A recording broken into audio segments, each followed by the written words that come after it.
Partiranno fra qualche giorno per il piccolo paese di Lucma, nella regione di Cusco, in Perù, Danilo e Giulia Roccati. Sposi da 6 anni, hanno 3 bambini, Pietro, Gioele ed Elia. Questa è la loro terza esperienza di missione con l'operazione Mato Grosso. Senza presunzione, con l'umiltà di chi vede il proprio contributo come il piccolo obolo della vedova del Vangelo, hanno avuto a che fare con la povertà in innumerevoli forme. A me la prima volta che siamo andati in missione mi aveva molto scosso il fatto che erano loro i primi a regalarti qualcosa invece di essere loro a essere arrabbiati con la vita, diciamo.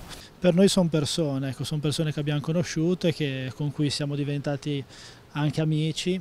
Ci hanno insegnato a fare tante cose con poco e poi mi hanno insegnato a provare a essere più buono sostanzialmente. E quindi provare a essere il primo io a regalare agli altri senza aspettarsi niente in cambio. E io nella testa ho delle scene, dei momenti, dei flash di queste persone che lavorano a testa bassa, continuano la loro vita tutti i giorni, tutto il giorno, tutto l'anno. E io invece magari mi arrabbio se la domenica non vedo la partita o se non vado, capito? Ecco, queste flash qua. Oltre alla povertà materiale di qualcuno che ha fame, è difficile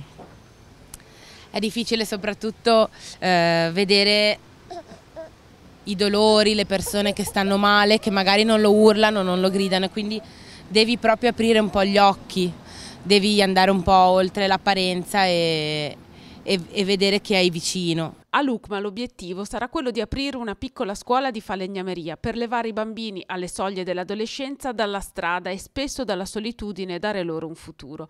Da qui l'impegno di Giulia e Danilo si può sostenere a distanza.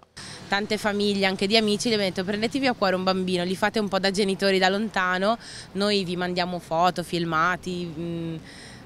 Insomma, per loro, anche se qua noi chiediamo un 30 euro al mese, 360 euro l'anno, che diciamo sia un caffè al giorno, no? Qua ti liberi di un caffè al giorno, là li cambi la vita, quindi fai proprio la differenza.